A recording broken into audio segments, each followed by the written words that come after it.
He's a heavy-handed destroyer with the world at his feet. 17 wins, 17 knockouts. Nobody has taken Vergil Ortiz Jr. past the 7th round. And landed. Another right hand. Herrera's out. Herrera's out. It's over. Ortiz's immense confidence resides not only in his boxing ability, but also in his ferocious propensity to rip through opponents with a variety of power shots. And down goes Ortiz. Beautiful short right hand. This approach has already endeared him to ringside observers. Terrence Crawford's name has been mentioned, such is the conviction of young Ortiz. I believe at 22 years old, you're ready for a Terrence Crawford. I don't care if I'm ready or not. I want that fight. After his recent stoppage win over former world champion Maurice Hooker, we take a look back at the speed and power of Vergil Ortiz Jr.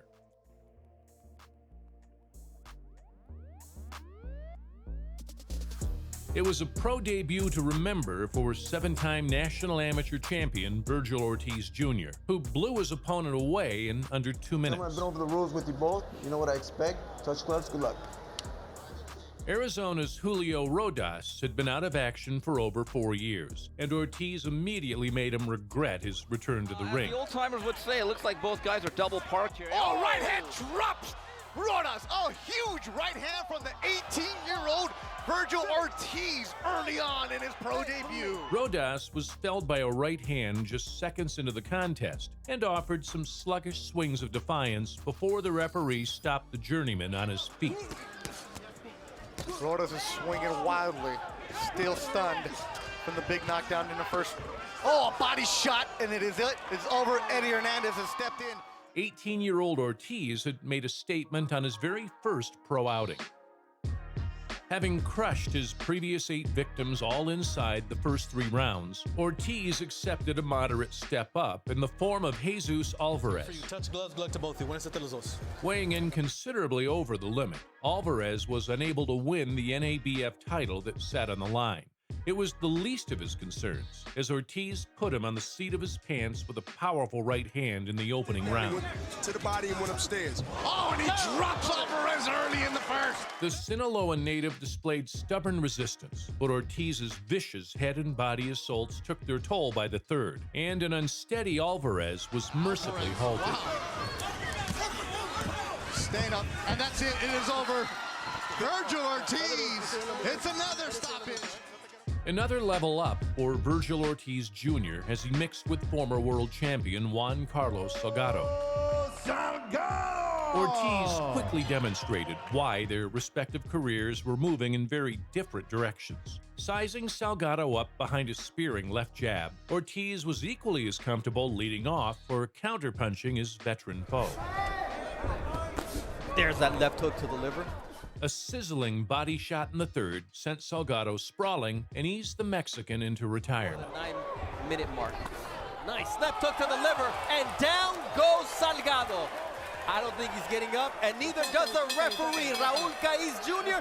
And so no, he will not get past 3 rounds. He's so precise with that body shot that once he lands it, it's over. Determined to enjoy his spot on the Canelo-Golovkin rematch undercard, Vergil Ortiz Jr. was presented with heavy-handed Torreon native Roberto Ortiz. Good luck to both of you. Buena suerte. By this stage of his career, the older Ortiz had slid into a losing habit, and the younger Golden Boy prospect was eager to continue his misery. Vergil's a fighter who made his pro debut at Canelo Smith in Cowboy Stadium when Oscar De La Hoya at a press conference said this kid's going to be a future world champion. Technically well-schooled and busy with both hands, Roberto Ortiz looked sprightly early on. Vergil soon put an end to that with a counter right hand that floored the veteran. A follow-up blitz soon finished the job.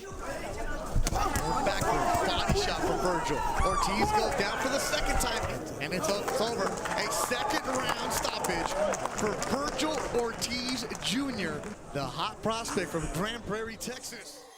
One of Vergil Ortiz Jr.'s most impressive demolitions to date, as Mauricio Herrera became unlucky victim number 13 at the dynamite fists of the rampant Texan. Protect yourself at all times.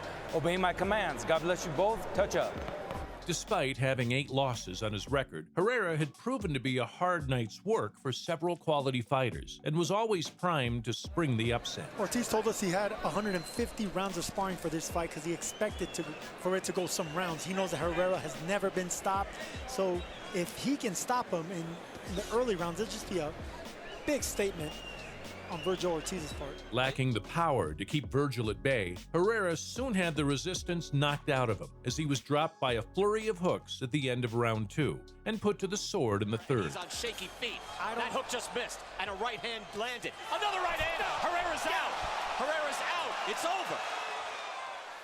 Ascending to main event status in a Texas homecoming, Ortiz was presented with a challenging opponent in the form of 28-1 Antonio Orozco. And up, we're good. Touch gloves if you want to. Let's go to work. Orozco's only defeat had come at the exceptional fists of unbeaten Jose Ramirez in a 2018 WBC title challenge. That went the distance, but Ortiz was intent on making a statement and set a hectic pace for Relentless to keep up with. Can Orozco get a fair shake? He just caught a big left uppercut and goes down! Stocky Orozco was up for the war until the 6th round, when he was put down 3 times and stopped. Orozco's foundation seems to be totally gone, and this fight is over! The homecoming, a rousing success for Vergil Ortiz Jr. Brushing off the cobwebs, in summer 2020, Vergil was presented with another relatively tough test in the form of Samuel Vargas. Protect yourself at all times, fight hard, fight clean. Good luck to both of you. A grizzled gatekeeper who had rumbled with the likes of Errol Spence, Danny Garcia, and Amir Khan. The Colombian was not one for taking a backward step. Ortiz pushed him straight onto the defensive and made sure he stayed there. He's firing away now. Vargas stumbles backwards. Here comes the pain. Ortiz Jr. right hand, and Vargas wobbled. Stop. Despite taking Ortiz longer than anyone had before, Vargas was effectively bludgeoned as the bout wore on.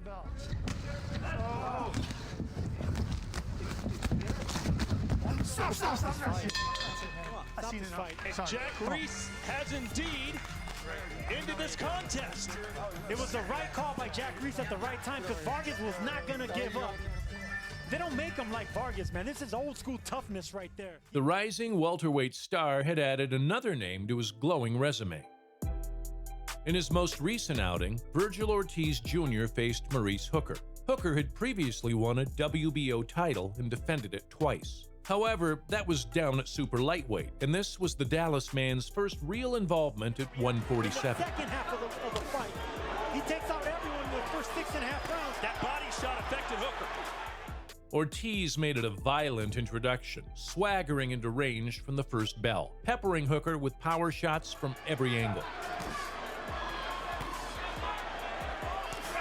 look at these heavy-handed shots. Ortiz Jr. gets the best out of that exchange. Hooker, who had lost his title to Jose Ramirez, tried to use his size and jab to keep Ortiz at distance.